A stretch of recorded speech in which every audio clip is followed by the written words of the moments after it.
Assalamualaikum warahmatullahi wabarakatuh. Waalaikumsalam warahmatullahi wabarakatuh. Selamat pagi semuanya. Pagi Bu. Bagaimana kabar kalian hari ini? Baik Bu. Alhamdulillah, semoga kita selalu diberikan kesehatan Allah Subhanahu wa taala sehingga kita selalu bisa melakukan proses belajar pembelajaran. Nah, sebelum pembelajaran dimulai, Ibu ingin kita berdoa terlebih dahulu ya. Mari berdoa. Berdoa mulai. Berdoa selesai. Sebelum Ibu membahas ke materi, Ibu ingin mengasuh terlebih dahulu ya. Ya Bu. Munirah, Hadir Bu. alhamdulillah hadir semua ya hari ini. Iya Bu. Nah, untuk pertemuan kali ini Ibu ingin membahas tentang inflasi. Nah, pada minggu sebelumnya kita sudah membahas tentang indeks harga. Ada yang ingat tentang indeks harga itu apa? Saya Bu. Ya, Indeks harga adalah perbandingan antara harga rata-rata pada tahun yang dihitung dan harga rata-rata pada tahun dasar. nah iya benar. Nah, untuk pertemuan kali ini kan kita akan membahas tentang inflasi kan? Iya, Bu. Nah, inflasi itu ada hubungannya dengan indeks harga. Ada yang tahu apa hubungan indeks harga dan inflasi? Saya Bu. Ya, Di mana IHK selalu dikaitkan dengan inflasi, di mana semakin tinggi nilai IHK, maka akan semakin cepat juga laju inflasinya. nah, betul sekali. Jadi hubungan indeks harga dan inflasi adalah seperti yang dijelaskan oleh Munirah tersebut. Nah, Ibu akan menjelaskan tujuan kita belajar inflasi di sini. Apa sih tujuan kita belajar inflasi? Yang pertama adalah untuk mengetahui laju inflasi itu sendiri. Dan yang kedua adalah upaya yang ideal bagi masyarakat. Jadi kalau masyarakat, kalau kita tahu apa yang terjadi di negara kita, inflasi apakah mengalami inflasi atau tidak, kita itu bisa mengetahui upah apa yang bisa kita kasih kepada masyarakat. Maksudnya tuh gini, jika suatu saat nanti kita ingin menjadi pengusaha atau usaha, kita bisa mengira-ngira upah apa yang bisa kita berikan ke masyarakat. Nah, yang ketiga adalah menjadi patokan biaya produksi. Jadi, kenapa terjadi inflasi? Salah satunya karena biaya produksinya itu terlalu tinggi. Jadi di sini tuh kalau terjadi inflasi bisa menjadi patokan kita untuk apa ya, mengimbangkan atau kita memikirkan biaya produksi itu semaksimal mungkin. Nah, Ibu langsung bahas ya ke materinya. Nah, jadi inflasi tadi tadi kita sudah mendengar dari Munirah tentang hubungan inflasi dan indeks harga. Dan apa sih tujuannya kita untuk belajar inflasi itu udah Ibu jelaskan ya. Sekarang Ibu ingin menjelaskan tentang inflasi itu sendiri. Apa sih inflasi itu? Inflasi adalah perekonomian di mana harga-harga secara inflasi, di mana harga dalam suatu negara itu mengalami kenaikan secara terus-menerus dalam jangka yang panjang. Nah, hal tersebut juga disebabkan karena ketidakseimbangan arus uang dan barang. Salah satunya tadi ya, penekanan harga produksi. Selanjutnya adalah, nah, teori inflasi. Apa sih teori inflasi itu? Teori inflasi itu penting untuk memperhatikan naik turunnya harga barang yang beredar di pasaran. Hal tersebutlah yang dinamakan sebagai inflasi. Karena dengan mengetahui inflasi, kita bisa mengetahui apa yang terjadi, perekonomian apa yang terjadi dalam satu negara. Nah, di sini ada 3 teori inflasi. Yang pertama adalah teori kuantitas, teori Keynes, dan teori struktural. Yang pertama itu adalah teori kuantitas. Apa sih teori kuantitas itu? Adalah seperti yang sudah dijelaskan di atas, semakin banyak uang yang beredar, maka semakin tinggi juga inflasi yang terjadi. Sedangkan teori Keynes itu adalah sebuah teori di mana ketika beberapa golongan masyarakat hidup melebihi batas kemampuannya. Jadi mereka tuh terus kayak menghambur-hamburkan uangnya seperti itu, memberi barang secara berlebih. Nah, yang ketiga adalah teori struktural, di mana teori ini terjadi saat produsen tidak lagi dapat mengantisipasi dengan baik terjadinya kenaikan permintaan akibat pertambahan atau lonjakan penduduk. Nah, jadi ini berkaitan dengan teori Keynes tadi, di mana masyarakatnya itu udah melebihi kehidupannya. Jadi mereka tuh seolah-olah tuh serakah, ingin membeli ini, membeli itu tanpa batas. Selanjutnya adalah sebab-sebab timbulnya inflasi. Di sini ada inflasi karena kenaikan permintaan, seperti teori struktural yang tadi ya. Jadi semakin tinggi permintaan, maka semakin tinggi pula inflasi yang terjadi. Nah, yang kedua adalah inflasi karena biaya produksi. Lagi-lagi karena biaya produksi ya. Terus yang ketiga adalah inflasi karena jumlah uang yang beredar bertambah. Jadi karena uang semakin beredar, maka inflasi semakin terjadi. Berkurangnya jumlah barang di pasar, inflasi dari luar negeri, dan inflasi dari dalam negeri. Selanjutnya adalah jenis-jenis inflasi. Dilihat di sini jenis-jenis inflasi ada 3. Yang pertama dilihat dari laju kecepatannya, yang kedua dilihat dari parah tidaknya, dan yang ketiga adalah dilihat dari sumbernya. Yang pertama dari kecepatannya tuh seperti tadi ya, seperti kayak teori-teori Keynes dan struktural. Terus yang kedua dilihat dari pernah tidaknya suatu negara itu mengalami inflasi atau tidak. Terus yang ketiga adalah dilihat dari sumbernya. Jadi itu kita harus melihat sumber inflasi itu dari mana sebelum kita mengatasi.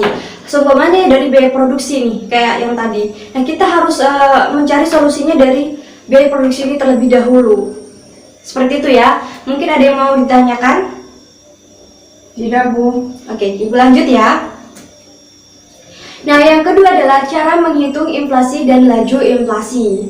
Nah, apa sih laju inflasi itu? Laju inflasi adalah kenaikan atau penurunan inflasi dari periode atau dari tahun ke tahun. Jadi dari tahun sebelumnya ke tahun yang akan datang. Nah, apabila indeks harga diperoleh angka di atas 100, maka mengalami kenaikan. Dan jika di bawah 100%, maka akan mengalami penurunan. Nah, di sini Ibu kalian sudah lihat ya, di sini ada rumus inflasi, yaitu Ibu tulis terlebih dahulu ya. Indeks harga periode ini dikurangi indeks harga tahun lalu dibagi dengan indeks harga periode lalu.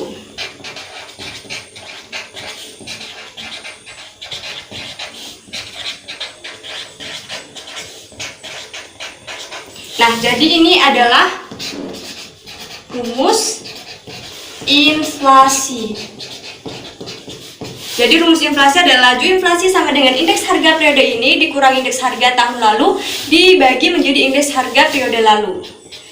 Nah, jadi itu adalah rumus rumus laju inflasi. Nah, Ibu ingin memberikan soal kepada kalian, ada di halaman paling depan bagian inflasi itu ya. Kalian tahu? Ya, Ibu minta tolong kalian kerjakan lalu kalian tulis di depan. Ada yang bisa? Ibu kasih waktu 5 menit ya. Ya, Bu. Nah, waktu udah berlalu, apa udah ada yang siap untuk maju ke depan? Saya, Bu. Baik, boleh. Mari Muniroh.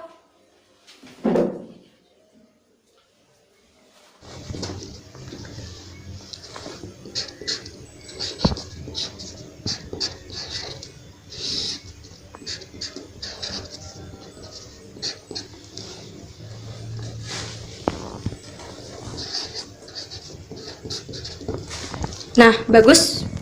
Nah, jadi apa yang dikerjakan Muniroh di depan ini benar. Jadi, laju inflasi itu sama dengan indeks harga periode ini dikurangi indeks harga periode lalu. Dan dibagi menjadi indeks harga periode lalu. Dan hasilnya adalah 1,822%. Nah, benar sekali ya. Apa di sini ada yang belum paham mengenai rumus laju inflasi? Tidak, Bu. Bagus. Ibu lanjut ya. Ya, Bu. Selanjutnya adalah dampak inflasi. Jadi inflasi itu mempunyai dampak terhadap suatu negara ya. Yang pertama, terhambatnya pertumbuhan ekonomi. Jadi karena inflasi ini terjadi menghambat pertumbuhan ekonomi dalam suatu negara. Yang kedua adalah masyarakat yang berpenghasilan rendah tidak dapat menjangkau harga barang. Karena laju inflasi kan adalah sebuah kenaikan harga barang. Jadi masyarakat yang berpenghasilan rendah itu tidak bisa menjangkau barang yang beredar. Yang selanjutnya adalah jika terdapat kebijakan untuk mengurangi inflasi, maka akan terjadi pengangguran, pasti ya. Terus yang selanjutnya adalah masyarakat akan cenderung untuk menyimpan barang daripada menyimpan uang. Benar. Selanjutnya adalah nilai mata uang turun karena ada kenaikan harga barang. Karena semakin banyak permintaan, maka semakin menurunnya nilai mata uang. Selanjutnya adalah cara mengatasi inflasi. Jadi kalau ada sebab, ada akibat, dan ada cara untuk mengatasinya. Nah, yang pertama adalah kebijakan moneter, yang kedua adalah kebijakan fiskal. Ada yang tahu kebijakan moneter itu apa? Tidak, Bu. Nah, Ibu jelasin ya. Jadi kebijakan moneter adalah kebijakan yang diambil pemerintah di bidang moneter atau di bidang keuangan yang tujuannya untuk menjaga kestabilan moneter agar dapat meningkatkan kesejahteraan masyarakat. Jadi dalam kebijakan moneter ini pastinya untuk mengatasi inflasi sehingga menjadikan masyarakat ini sejahtera, merata kembali. Sedangkan yang kedua adalah kebijakan fiskal. Apa sih kebijakan fiskal itu? Kebijakan fiskal adalah langkah-langkah untuk mengaruhi penerimaan dan pengeluaran pemerintah. Jadi di sini kebijakan fiskal itu lebih kayak kita tuh lebih mengetahui pengeluaran pemasukan pemerintah dalam ekspor, impor, dan sebagainya. Itu yang disebut dengan kebijakan fiskal. Nah, dari apa yang Ibu jelaskan tadi, udah paham semua ya? Iya, Bu. Nah, di kelas ini Ibu membagikan beberapa kelompok untuk membuat kesimpulan tentang materi hari ini. Bisa diwakilkan terlebih dahulu kelompok berapa? Ya, kelompok pertama, silakan maju ke depan untuk membacakan kesimpulan hari ini. Ya. Kesimpulan, inflasi adalah suatu proses atau kondisi perekonomian sebuah negara di mana meningkatnya harga secara umum dan terus-menerus sehubungan dengan mekanisme pasar yang dipengaruhi berbagai faktor tertentu. Nah, betul sekali, silahkan duduk. Terima kasih untuk kelompok pertama. Nah, jadi itulah kesimpulan dari inflasi, dan Ibu akan menambahkan, jadi inflasi ini mempengaruhi perekonomian negara ya, setiap negara. Setiap negara juga pasti mengalami suatu inflasi. Jadi untuk mengurangi inflasi tadi ada beberapa hal yang bisa negara kita jadi Ibu tambahkan ya kesimpulannya. Jadi inflasi itu adalah suatu kenaikan harga barang secara terus-menerus dalam suatu negara. Dan apabila suatu negara itu mengalami suatu inflasi, maka harus cepat ditindaklanjuti. Karena jika inflasi selalu dibiarkan, maka akan merugikan perekonomian dalam suatu negara. Nah, pemerintah dapat menggunakan beberapa kebijakan. Yang pertama kebijakan moneter, dan yang kedua adalah kebijakan fiskal. Nah, mungkin itu yang bisa Ibu sampaikan. Jangan lupa kalian pelajari kembali agar minggu depan Ibu bisa menanyakan kembali. Ibu akan menanyakan kembali materi hari ini, dan minggu depan adalah ada kuis.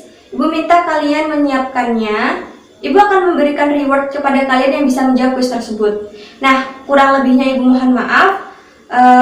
Tidak ada yang mau ditanyakan lagi ya, Ibu tutup. Tidak, Bu. Baik, Ibu tutup ya.